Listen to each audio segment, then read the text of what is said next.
સુરતના ring road વિસ્તારમાંથી સુરતની એસઓજી પોલીસે ગેરકાયદેસર ચાલી રહેલા કોલ સેન્ટરને ઝડપી પાડ્યું છે, જ્યાં કોલ સેન્ટર દ્વારા વર્ક ફ્રોમ હોમના કોન્સેપ્ટના આધારે સામાન્ય નાગરિકોને ટેલિફોનિક સંપર્ક સાધી રૂપિયા કમાવાની લાલચ આપી તેમની પાસે એગ્રીમેન્ટ કરાવવામાં આવતો હતો અને તેમની વિરુદ્ધમાં ખોટી રીતે કેસ કરવાનો ભય બતાવી માતબર રકમ બેંકમાં ઓનલાઈન ટ્રાન્ઝેક્શન કરવી લેવામાં આવતી હતી કે જે એસઓજી પોલીસે આ રીતે ચલાવવામાં આવતી જે કોલ સેન્ટરની ગેંગનો પર્દાફાશ કરી એક યુવતી સહિત 7 આરોપીને ઝડપી પાડ્યા હતા કે જ્યાં પોલીસે તેમની પાસેથી કોમ્પ્યુટર ડેસ્કટોપ જે 7 મોબાઈલ ફોન 15 અને ઇલેક્ટ્રોનિક સાધન સામગ્રી મળીને કુલ 3.39 લાખ જેટલો મુદ્દામાલ જપ્ત કરવામાં આવ્યો છે, જ્યારે ફરાર જે મુખ્ય સૂત્રધારને પકડવા ચક્રો ગતિમાન કરવામાં આવ્યા છે। તો સુરતમાંથી જે નકલી કોલ સેન્ટર ઝડપી પાડવામાં આવ્યું છે, જ્યાં ઘરે બેઠા જે રૂપિયા કમાવો એવી લાલચ આપવામાં આવતી હતી।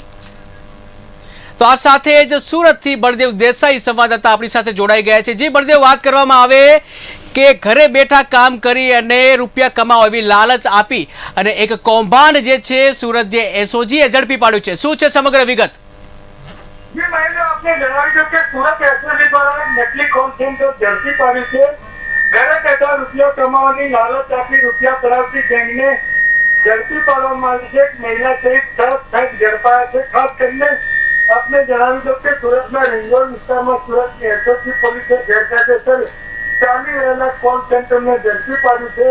કોલ સેન્ટર દ્વારા વર્ક હોમ ના કોન્સેપ્ટ આધારે સામાન્ય નાગરિકોને ટેલિફોનિક સંપર્ક સાધી રૂપિયા કમાવાની લાલચ આપી તેમની પાસે એગ્રીમેન્ટ કરવામાં આવતા હતા।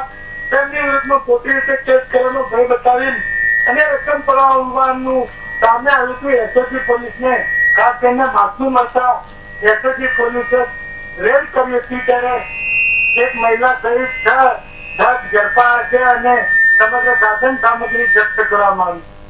જે બળદેવ, વધુ વાત કરવામાં આવે કે એક યુવતી સહિત 7 આરોપીઓને ઝડપી લીધા છે, ત્યારે શું આ જે કૌભાંડ જે છે એ રાજ્યવ્યાપી કૌભાંડ હોઈ શકે? શું છે માહિતી વધુ?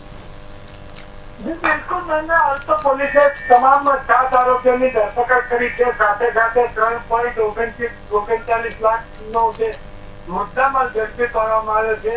પોલીસે દિશામાં તપાસ હાથ ધરી છે। ખાસ કરીને આ આંતરરાષ્ટ્રીય કોલ સેન્ટર કારણ કે ગુજરાત ઉપરાંત અન્ય રાજ્યોમાંથી આ ઓપરેટ થઈ રહ્યું હતું, ત્યારે સમગ્ર જે મામલાને લઈને પોલીસે ઊંડાણપૂર્વક તપાસ હાથ ધરી છે। ખાસ કરીને જે 7 આરોપીઓ ઝડપાયા છે તેઓને રિમાન્ડ મેળવવાની તજવીજ હાથ ધરવામાં આવી છે કે અન્ય કેટલા લોકો આ સમગ્ર કોલ સેન્ટરમાં ભોગ બન્યા છે।